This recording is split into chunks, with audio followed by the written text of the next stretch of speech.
inyo, sir. Magandang hapon din po. Okay, sunod-sunod ho ang nangyaring paglindol sa iba't ibang parte ng mundo at maraming nagsasabi na baka sumunod na ang Pilipinas. Meron bang koneksyon yon, sir? Sa totoo lang po, ang P-Box po ay napagtatala ng mahigit kumulang 20 lindol araw-araw. Ang yun nga lang po, itong malindol nito, masyadong siyang mahihina, no? Para maramdaman ng mga tao. Ngayon po yung tanong na may connection po ba yung, pwede po bang magkaroon ng connection itong lindol sa Japan? Kung magkakaroon ng lindol sa Pilipinas? Wala po. So medyo malayo po yun, no? Kahit kung sa Japan, wala akong connection ganyan, kaya sa atin.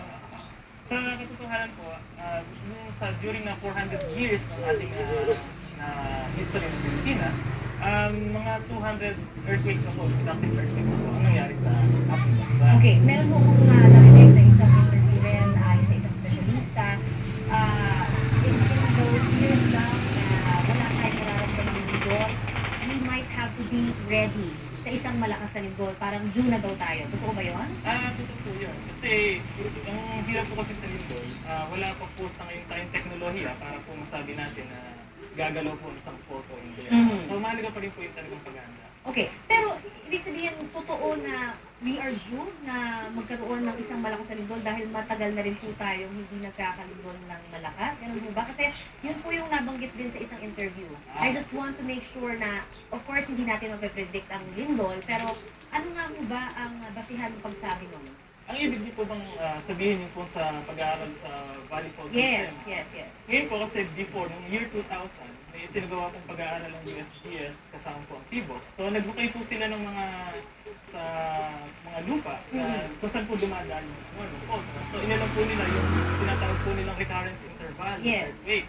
So sinasabi po nila na ito pong Valley Fault System gumalaw po ng mga 3-4 na beses in the last 1,400 years. Okay. So, ang recurrence interval po niya, between 200 to 400 years. So, sinasabi nila na kung yun po yung recurrence interval, o yung muling pag-uga ng Valley Fault System, We're due. Oo, right na, kumbaga. Pero yung dun sa Valley Fault na yan, ito yung dating tinatawag natin Marikina. Diba? Yung Marikina Valley Fault. Parang ganun. Tapos nag-iba na ng pangalan Valley Fault na lang ngayon. Ano po ang mga sasakot niyan, particularly kung titignan natin para at least makapaghanda po yung mga tao? So far po yung mga mapa kung saan po dumadaan ang fault nito. Meron pong mga fault na nahukay, dun po na mapa, dun po sa wala po ito sa Bulacan. Pagbaba po ito ng Quezon City. Boundary po ito ng Quezon City, Marikina, Pasig, Bateros, Muntinlupa, hanggang po sa Laguna. Hanggang Laguna. So talagang malawak yung bagay. Malawak po. Sakot. Ano ho ang sabi nga nila, itong nangyari sa Japan, in every tragedy, meron mo tayong natututunan, ano? Dun sa mga nangyayari sa kanila, ano naman mo ang pinahanda ngayon ng P-Box na maaaring ngayon pa lamang ho, pwede nating maiwasan. Pagdating naman ho, kung sakasakali, wag naman sana na maranasan natin yung ganyang malakas na lindol.